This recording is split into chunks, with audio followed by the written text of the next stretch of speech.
2026 के गणतंत्र दिवस परेड में भारत दुनिया की एक सबसे ताकतवर हस्ती को आमंत्रित करने वाला है। वो ना तो अमेरिकी राष्ट्रपति डोनाल्ड ट्रंप है और ना ही रूस के राष्ट्रपति व्लादिमीर पुतिन है। इसमें फ्रांस, इंग्लैंड या जर्मनी जैसे सुपर पावर के हेड का नाम भी नहीं है।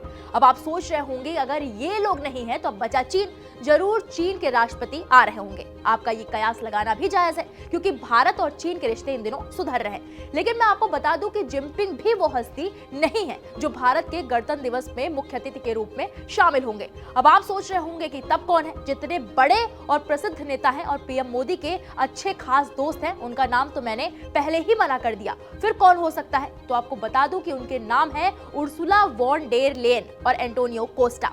भारत पहली बार परंपरा से हटकर इन्हें आमंत्रित कर रहा है। उर्सुला वॉन यूरोपीय कमीशन के अध्यक्ष है और जबकि एंटोनियो कोस्टा यूरोपीय परिषद के अध्यक्ष हैं। ये पहली बार होगा जब किसी अंतर्राष्ट्रीय संगठन के दो प्रमुख नेता एक साथ भारत के इस प्रतिष्ठित समारोह में शिरकत करेंगे।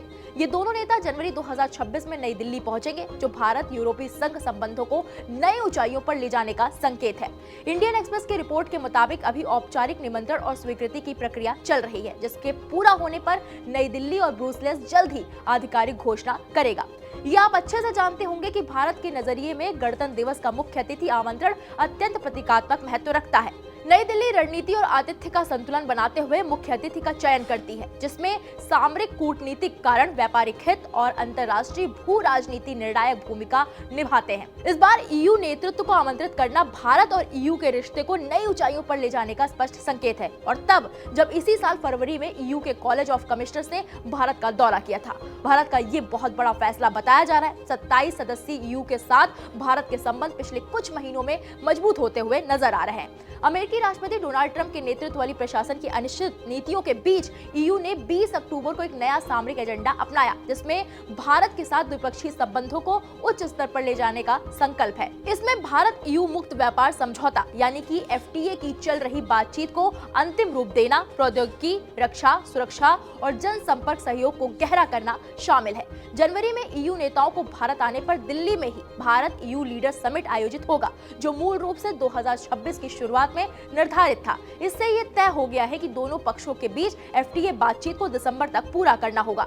ये कमिटमेंट फरवरी में हुई आर्थिक साझेदारी बैठकों में हुई थी। गणतंत्र दिवस पर मुख्य अतिथि के रूप में ईयू नेतृत्व की उपस्थिति न केवल भारत की कूटनीतिक जीत होगी, बल्कि वैश्विक मंच पर भारत की बढ़ती भूमिका को भी रेखांकित करेगी। बता दें कि यह आमंत्रण भारत की मल्टी अलाइनमेंट नीति का हिस्सा है, जिसमें वो अमेरिका, रूस और यूरोप जैसे सभी प्रमुख शक्ति केंद्रों के साथ संतुलित संबंध बनाए रखता है। वहीं एफटीए पूरा होने पर भारत को ईयू बाजार में बेहतर पहुंच मिलेगी, जो उसके निर्यात को बढ़ावा देगी। साथ ही रक्षा और डिजिटल प्रौद्योगिकी में सहयोग से भारत के आत्मनिर्भर भारत पहल को और ताकत मिलेगी। बताया जा रहा है कि जनवरी समिट में दोनों पक्ष जलवायु परिवर्तन, डिजिटल गवर्नेंस और इंडो पैसिफिक रणनीति पर भी चर्चा करेंगे। वैसे ये ऐतिहासिक आमंत्रण भारत ईयू साझेदारी की नए युग की शुरुआत है। जब 26 जनवरी 2026 को राजपथ पर ईयू झंडा लहराएगा, तब ये न केवल हमारी राजनयिक सफलता होगी, बल्कि वैश्विक सहयोग की नई मिसाल भी कायम करेगी। दोनों पक्षों के बीच विश्वास और सहयोग की ये यात्रा अब निर्णायक मोड़ पर नजर आ रही है।